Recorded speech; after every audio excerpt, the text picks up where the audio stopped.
নমস্কার বন্ধুরা, আমার চ্যানেলে আপনাদের সবাইকে স্বাগত। আজ আমি আপনাদের সাথে শেয়ার করব মৌরালা মাছের চচ্চড়ি রেসিপি।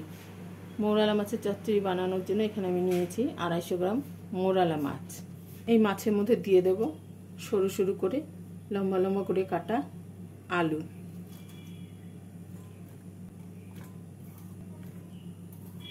মধ্যে দিয়ে দিচ্ছি 4টে মিডিয়াম সাইজের কুচনো পেঁয়াজ। চচ্চড়িতে একটু পেঁয়াজের পরিমাণ বেশি দিলে চচ্চড়িটা খেতে ভালো হয়।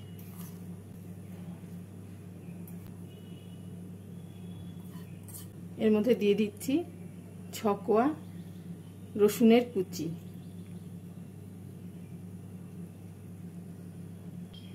দেব 1 ইঞ্চি গ্রেট করা আদা, 4টে চেরা কাঁচা লঙ্কা, দেব স্বাদ মতো নুন,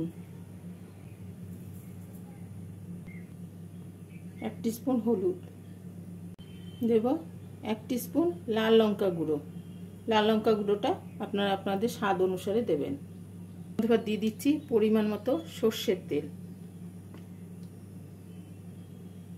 আমি এখানে 3 টেবিল চামচ মতো সর্ষের তেল দিলাম। এবার ভালো করে মেখে নেব।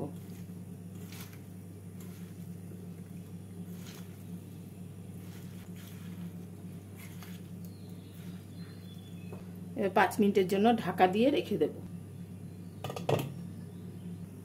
5 মিনিট পর গ্যাসে কড়াই বসিয়ে কড়াই গরম করে মেখে রাখা মাছগুলোকে দিয়ে দেব।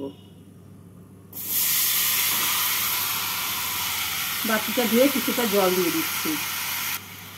এই মাছ চচ্চড়িটা যেহেতু মাখা মাখা হবে, সেই জন্য বেশি জল দেওয়ার প্রয়োজন নেই।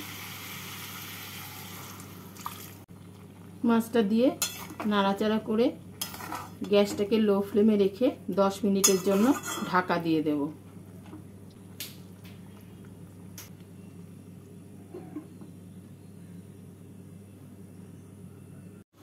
এবার 10 মিনিট পর ঢাকা খুলে মাছটাকে নেড়ে চেড়ে আরও 5 মিনিটের জন্য ঢাকা দিয়ে রেখে দেব।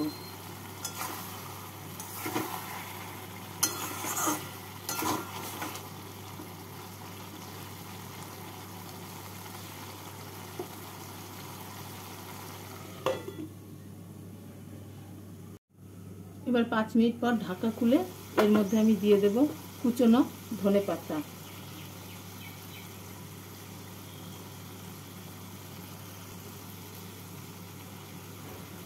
ধনেপাতা দিয়ে নাড়াচাড়া করে গ্যাসটাকে বন্ধ করে 2 মিনিট ঢাকা দিয়ে রেখে নামিয়ে নিলেই তৈরি হয়ে যাবে মৌরালা মাছের চচ্চড়ি।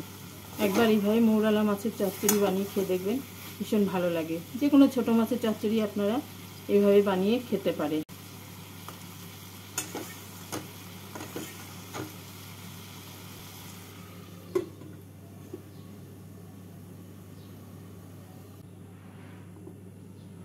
এরকমভাবে মাছের চচ্চড়ি বানাতে সময়ও খুব কম লাগে আর খেতেও ভালো লাগে।